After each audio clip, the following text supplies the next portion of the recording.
이번 시간은 짧은 입시 학생기록부 기재의 변화와 대책, 즉 액션과 메모하는 방법을 좀 알려드릴게요. 제가 기존에 촬영해 놓은 것도 있지만 조금 더 업그레이드한 걸로 했으니까 그것도 보셔도 되고 이것도 좀 참고해 보시면 돼요. 학생기록부를 아름답게 만들기 위한 액션과 메모하는 방법을, 그래서 적극적인 학생을 좋아하고 그래서 이런 거를 위해서 어떻게 액션하는지를 좀 알려드리도록 할게요. 자, 저는 이투스의 진로진학센터의 박중로 센터장이고, 여기 유튜브 가시면 이렇게 클라우드로 연결되니까 입시자료 다운로드 받으시면 도움 되실 수 있고요. 자, 일단은 다가올 고교학점제 변화에 따른 대입에 대한 경향을 좀 간단히 설명드릴게요.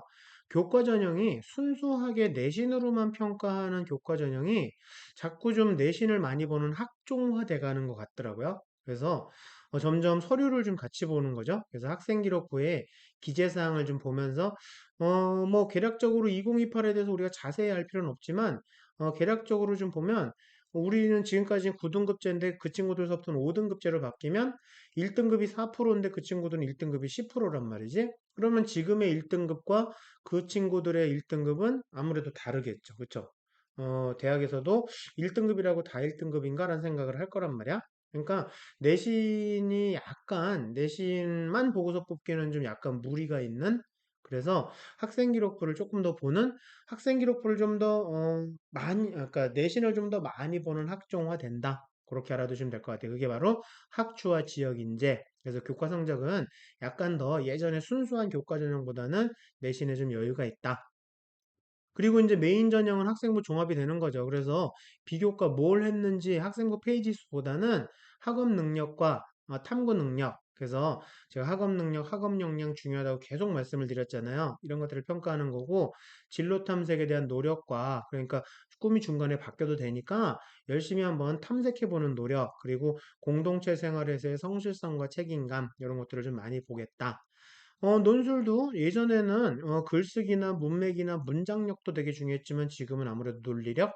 자, 논리력이라고 얘기하는 건 다른 사람을 이해시키는 능력을 논리력이라고 해요. 그래서 다른 사람이 이해할 수 있도록 자세한 설명 능력, 이렇게, 왜 다르지? 다른 사람을 납득시킬 수 있는 자세한 설명 능력, 왜 다르지? 아무튼 그게 논리력이다. 그리고 요즘 논술은 정답이 좀 있잖아요. 그래서 전보다는 접근이 좀 더 쉬워지는 것 같아요. 그래서 논술도 의미가 좀 있지만 그래도 적절한 분량이 필요하다. 약술, 가천대와 뭐 고려대 세종에서 보는 약술과 다르게 논술은 어느 정도 줄수가 좀 뭐라 해야 되지? 아무튼 어느 정도는 좀 써야 돼요. 그래서 10줄 이상은 좀 적어야 그게 논술이지. 그리고 이거는 심층구술 면접과 굉장히 흡사하다. 그래서 논술을 준비한 친구들이 면접에 대해 심층구술, 제시문 기반 면접에도 많은 도움이 됐다고 하더라고요. 그리고 정시도 좀 분위기가 바뀌고 있죠. 작년서부터 그랬지. 고난이도 개념이라든가 고난이도 지문으로 킬러 문항으로 변별하는 것보다는 시간을 질질 끌게 하고 준킬러 문제가 나오고, 그러니까 뭐 어삼시사라고 하죠. 그리고 정교한 선지로 막 계속 헷갈리게 하고 실수를 유발시키고, 일단 이런 분위기다. 자, 그럼 여기서 가장 중요한 건 우리 이거 잊지 맙시다. 이게 학생 기록부를 관리하는 액션이에요. 뭐냐면 궁금한 게 있다. 어떤 거에서 가능하면 진로와 연계된 거였으면 좋겠어요. 진로와 연계된 과목이건 활동이건 뭐 거기서 궁금한 게 있으면 찾아본 다음에 그걸 가지고 친구들과 토론 발표를 하시고 그다음에 근거를 만들어야 되니까 독서하시면 너무 좋고 아니면 하실 수 있다면 논문을 좀 활용하시는 것도 좋고 그래서 결과물을 만들어냅시다. 하지만 우리가 잊지 말아야 될 건 결과물의 이 퀄리티 자체는 이건 중요하지 않아요, 여러분들. 여러분들 고등학생이거든. 퀄리티보다는 여러분들이 증빙의 역할을 한다. 그러니까 이거에 대해서 너무 많은 시간 투자 안 했으면 좋겠어요. 그래서 결과물을 꼭 만들자. 그래서 찾아보고 토론 발표하고 독서해서 결과물 만들기. 자, 왜 그러냐면요. 예전에 입학사정관제 때 학생부의 모형이었거든요. 다 나뉘어졌어요. 다 별개였어. 다 따로따로 있었어. 그래서 이거는 연계성이 없는 거라서 생기부라고 얘기를 했죠. 그냥 생활기록부. 그래서 외부에서 한 것까지도 다 학교 안에서 한 것뿐만 아니라 외부에서 한 것까지 다. 그래서 무엇을 얼마나 많이 했는지가 중요했기 때문에 예전에 뭐 이럴 땐 스펙까지도 얘기했잖아요. 그래서 입학사정관제 때 얘기인데 이게 바뀌었단 말이야. 학생부 종합전형으로. 학생부 종합전형은 뭐냐면 학교 생활 기록부라 학생부라고 얘기도 하고 거기에 내포된 의미는 뭐냐면 학교 내에서 이렇게 활동한 것들이 다 연계성들이 있다. 따로 노는 게 아니다. 아니 기계공학과 친구가 농어촌 봉사를 가서 뭐 했냔 말이지. 어, 경운기는 가능하다. 얘를 잘못 들었네. 아무튼 연계성 있는 활동이 의미가 있는 거지 뭘 했는지가 중요한 게 아니다라는 뜻이거든요. 그래서 이렇게 다들 연계성들을 갖추고 있다. 그래서 이렇게 바뀌었기 때문에 학생부다라고 얘기를 하는 겁니다. 그러니까 어떻게 보면 연계성 있는 학생 기록부가 중요한 거고 무엇을 얼마나가 아닌 어떻게 했는지가 더 중요한 거고 전반적인 검토를 통해서 종합적으로 본다 그런 내용이니까 가능하면 1학년 때 제가 그래서 단계별로 준비하자고 말씀드린 내용도 있거든요.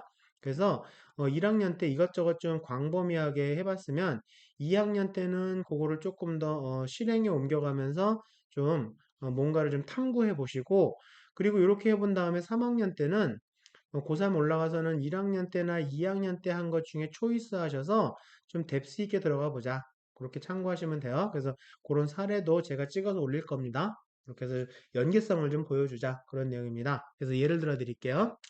한 친구인데 기계공학을 갈지 전기전자를 갈지 좀 고민하던 지방 일반고 학생이었는데 이렇게 해서 공대지 희망하는 학생들하고 같이 했으니까 공동체 역량 이런 것도 있었지. 그럼 같이 움직였지. 이런 거 만들기 프로젝트를 했대요. 관심 있으니까 이것저것 찾아보면서 한번 움직였나 보다. 그쵸? 그래서 탐구 능력도 했대요. 그래서 이렇게 기록을 했는 거야, 친구가. 이렇게 메모를 해놓은 거예요. 그래서 전기자동차에 대한 희망을 하긴 했지만, 전기자동차는 너무 어렵더래요. 그래서 계획을 수정했대. 이걸 역경 극복이라고 좀 적었고, 그래서 자전거, 철근, 뭐 예초기 10cc 엔진 가지고서 간단한 형태로 이런 걸 만들었대요. 그래서 포기하지 않는 노력과 끈기를 보여줬대요. 근데 이 친구가 약간 아쉬웠던 건 메모 잘했어요. 액션도 잘했어. 궁금한 거 있으면, 뭐지? 그러면서 그냥 물어보거나 선생님한테 손 들고 그냥 질문을 이런 게 아니라, 자기가 이렇게 친구랑 같이 움직이고 다 했단 말이야. 근데 약간 아쉬웠던 건 독서라던가 논문을 좀 뒤져봤던 이런 근거가 좀 누락된 건 좀 아쉬웠었어요. 뭐 선생님이 알아서 적어 주셨더라고요. 근데 아무튼 이렇게 했단 말이에요. 근데 제가 추천드리는 건 이렇게 하는 것보다는 우리 한번 머리를 씁시다. 이렇게 해서 선생님한테 적어서 갖다 드리면 선생님은 이걸 다시 적으셔야 돼요. 그러니까 학생 기록부에 기록하는 방식이 있거든요. 기록 방식이 따로 있어요. 여러분들이 뭐 활동 보고서라던가 세특을 위한 보고서를 썼는데 이런 식으로 써서 내는 건 뭐 나쁜 건 아니지만 이렇게 써내면 선생님이 이거를 다시 한번 수정을 해 주셔야 돼요. 진짜 선생님들 일 많고 바쁘시, 진짜, 진심. 그래서 저는 여기서 여러분들이 머리를 좀 썼으면 좋겠어. 선생님을 편하게 해드리자고요. 어떻게? 선생님이 학생 기록부 기록하는 방식대로 메모를 하자는 얘기야. 액션은 좋았어. 궁금한 거 있으면 제가 앞서서 말씀드렸지만 찾아보고 친구들하고 토론 발표도 했고요. 그리고 토론 발표하고 독서도 했어요. 누락이 된 거일 뿐이지. 독서에서 근거를 갖춘 결과물을 만들어냈다. 좋아요. 근데 이거에 대한 메모를 선생님의 기록 방식대로 하자는 얘기입니다. 어떻게? 요렇게 한번 해보자는 얘기. 뭐, 찾아보고 이렇게 해서 결과물까지 만들어냈지만 이걸 가지고 선생님의 기록 방식대로 메모를 해간다면 선생님의 업무를 굉장히 경감시켜 드리고 그리고 우리 하나 제가 머리를 하나 더 씁시다. 사전 컨펌이에요. 여러분 선생님이 학생 기록부를 적어주시는 분은 선생님이에요. 선생님한테 먼저 컨펌을 받아야지. 선생님, 이런 식으로 제가 자전거를 이용해서 이렇게 해서 자동차 한번 친구들하고 만들어 보려고 합니다.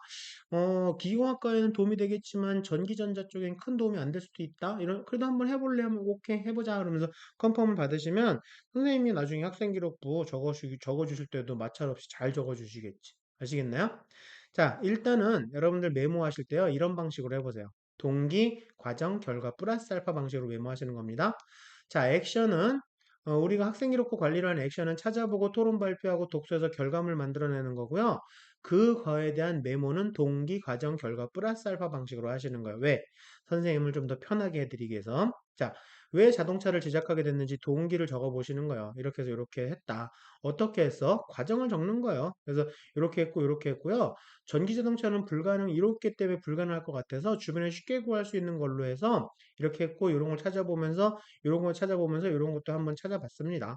그 결과는 뭐였어? 이런 것들 찾아보면서 이렇게 해서 자동차를 한번 만들어 봤습니다. 오케이, 좋다. 아시겠나요? 자, 그래서 일단은 동기가 있어야 지적 호기심, 학업 태도에서 좋은 점수를 받게 되는 거고요. 과정이 있어야 이걸 실행했다는 탐구 역량의 점수를 받는 거예요. 그래서 동기와 과정이 있으면 지적 호기심과 탐구 역량이 같이 합쳐질 수 있는 연계성 있는 학업 역량이 되는 거예요. 연계성을 갖춘 연계성 있는 학업 역량이 되는 겁니다. 아, 글씨. 네, 죄송합니다. 자, 그리고 결과물이 있다면 확실하게 연계성을 갖춘 학업 역량으로서 평가를 받는 거야. 아시겠나요? 자, 우리 여기에 조금 더 차별화되는 학업 역량을 만들어 봅시다. 전국에 있는 대부분의 학생 기록부가요, 1, 2번에서 끝이 나요. 결과물이 없어. 이렇게 되면 1번, 2번만 있으면요. 뭐 나쁜 건 아니에요. 하지만 차별화되지 않는 거야. 결과물까지 있다면 연계성을 갖춘 학업 역량으로 확실하게 인정을 받는 거야. 증빙이 있으니까. 아시겠나요? 자, 그래서 요거를 참고하시되 여기서 우리 좀 더 차별화됩시다. 이건 뭐냐면 4번. 플러스 알파까지 가는 거예요. 플러스 알파는 뭐냐면 이걸 실생활에 적용해보고 다른 과목이나 분야에도 응용해보고 추가 탐구를 해본다면 적극성과 확장성까지 갖춘 학업 능력이 되는 거야. 이건 최고의 학업 역량이 되는 거야. 그래서 동기, 과정, 결과까지도 좋지만 우리 플러스 알파까지 간다면 진정 차별화되는 학업 역량이다. 뭐냐면 이 친구 기계식 자동차를 한번 구동해 봤는데 전기나 컴퓨터 장치가 왜 필요할까? 뭐 이런 것 때문에 발생되는 급발진, 100% 기계식 자동차라면 급발진이 없지만 전기나 컴퓨터를 활용하면서 급발진의 문제가 생기기 시작하더라. 추가 탐구를 한번 만들어 보는 거야. 이건 최고의 학업 역량이 되는 거야. 그래서 학업 역량에 연계성 있는 학업 역량을 위해서는 결과물까지 만드시는 거고요. 적극성과 확장성까지 보여주시려면 플러스 알파까지 한번 시도해 보자.